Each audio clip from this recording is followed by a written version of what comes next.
excited ako sa buhay. Yes. Ba't parang wala na akong kausap? Amen!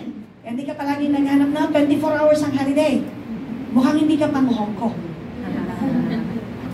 Amen? Amen! At yung mga nag-ayos magtrabaho dito, naging maayos ang view nila sa life, dinala sila ni Lord sa next destination na dinisign ni Lord sa kanila. Saan sa katabi natin, kapatid? Kapatid! Huwag kang nangopya Huwag kang nangopya ng destination ng destination ng mga bansa-bansa. Kasi may dinisign si Lord sa iyo. Amen! Kung saan ka talaga. Amen! Hindi po pinag-Amerika mo sa Canada, punta ka rin. Hindi. Baka dinisign ni Lord sa'yo sa Africa ka. Pero South Africa, pupuntahan mo ang Table Mount. Gawa ng nature, si Lord gumawa nun sa tuktok, may parang lamesa. Kaya nga Table Mount siya, South Africa. Amen? Amen! Amen? Amen! Nagki-cable car, papunta doon. Ang laking lamesa, bundok pala siya. Ang gumawa si Lord. Amen! So we need to guard our heart for everything that we do. So kahit na parang pagod ka, pag ang heart mo ay ayos, doon kasi nagmumulang lahat, ganado ka. Amen? Parang, ano ba, sa akin, palipat na kasi kami dyan sa 6th floor, so kailangan ko ayusin ang lahat. So natulog ako ng mga halos alas 2. Pero dahil ang heart ko ay binabantayan ko, hindi pwede ang reklamo. Hindi pwede yung kwenta ka ng kwenta sa ginagawa mo. So ayoko siya. So excited ako bumata. Amen? Amen! Tapos bago ako natulog, kasi 59 na ako this year, uminom ako ng Ensure.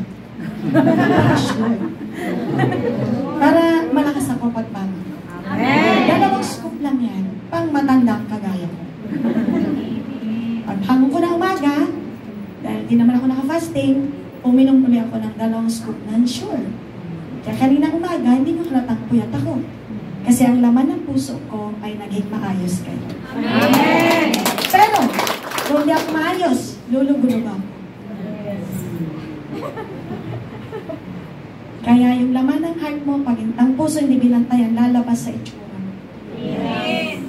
Sa katabi natin. Kaya, ang puso natin, bantayan natin.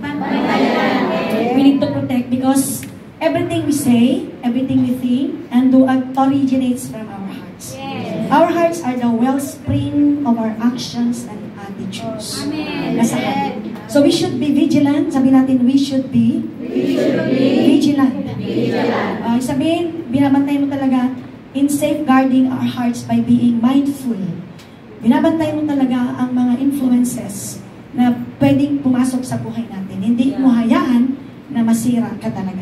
Amen. So this includes monitoring our media consumption. Papantayan mo yung pinapanood mo. Amen. Parang mahina yata doon. Amen. Ikaw rin ang pipili. Bakit ako pwedeng kuhanin nun? Hindi naman siya may hawak sa akin ko. So, hindi kita panonoorin kung masisira ako. Amen. Ayun eh. Amen. Panonoorin ko lang yung magbibigay sa akin ng tamang buhay. Amen. So, babantayan mo, i-monitor mo din ang pagpili ng friends mo dapat wise. Everybody ay pwede mong friend. Pero yung intimacy with friend, kasi yung baka maging kaibigan mo, ay dadalhin ka sa kabahan. Totoo po yun. Kasi lumaki ako na, may 2 akong brothers. They love me. Kuya Alex ko, nasa langit na. Kuya namin. Naalala ko na nung maliliit kami, 2 kuya ko, tapos sinundan ko. They both love me. They love me. Hindi ko naalalang ginugulo nila ako. Pagka hindi ako sinasama ng mga kaibigan ko sa bahay-bahayan, yung sinundan kong kuya, titingnan niya yung bahay-bahayan ng mga kaibigan ko. Sabi niya, may lababo sila. Gagawa din niya ako ng lababo. Kaya natawa ko sa lababo niya kasi totoong lababo yun. Naalala ko lang na just dawned on my mind. Ito nung tumanda na ako. Si kuya ko, Alex ko, kalaro ko sila. Kalaro ko sila. Tapos sila talaga yung kasi magkasunod sila yung magkakumpit. So ako yung kanilang audience. Ay, pag umalis sa nanay ko na malengke, ay, handa na. Kung walang klase, ang mga unang na mahahaba, ilalabas nila. Lahat ng pinanood nila, yung mga Ben-Hur, yung mga pensingan. Yung mga pensingan sila ng unan. Yung mga koto, nagliparan. Tapos, ang next naming laro, huli-hulihan ng lamok. Minsan ako yung lamok.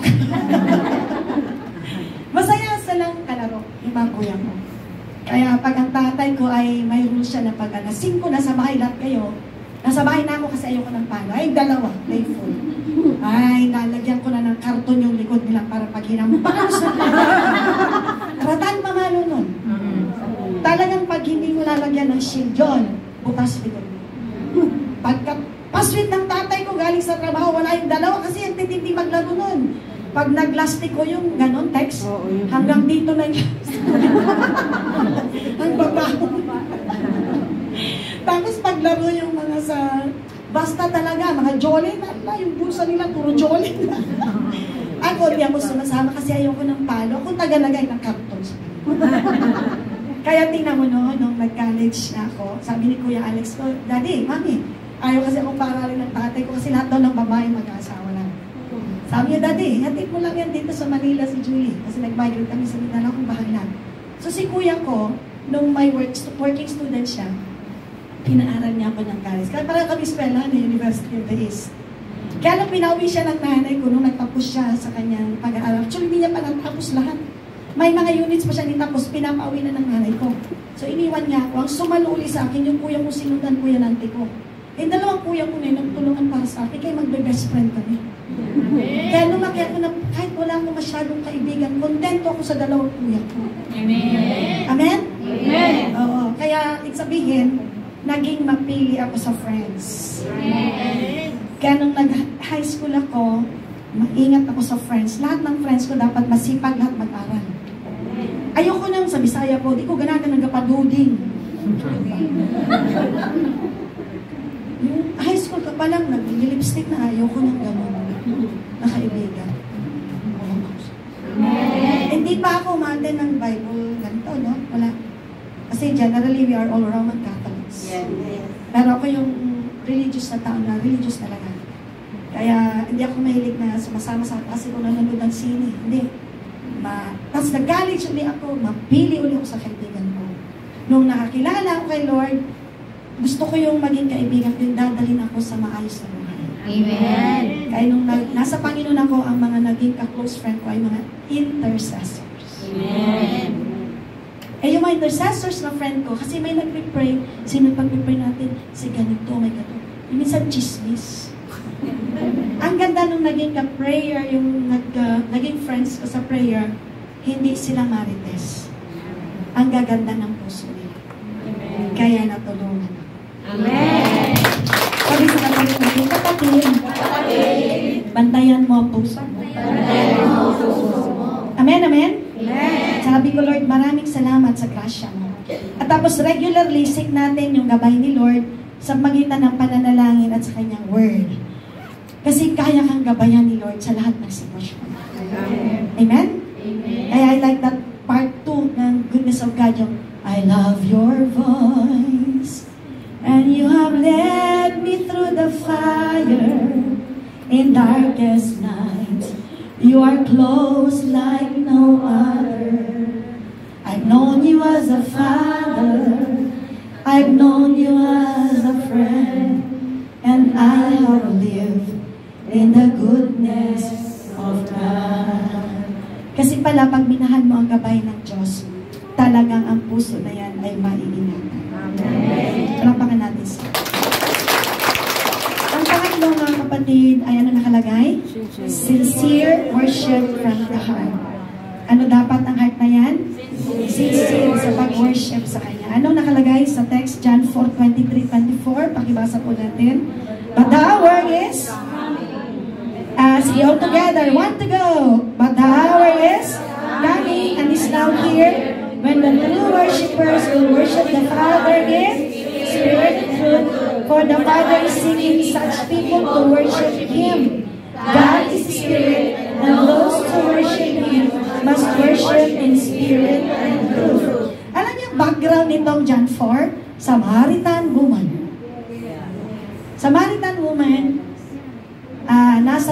siya ng Samaria. I pray pagpunta natin, makakyat tayo ng Samaria.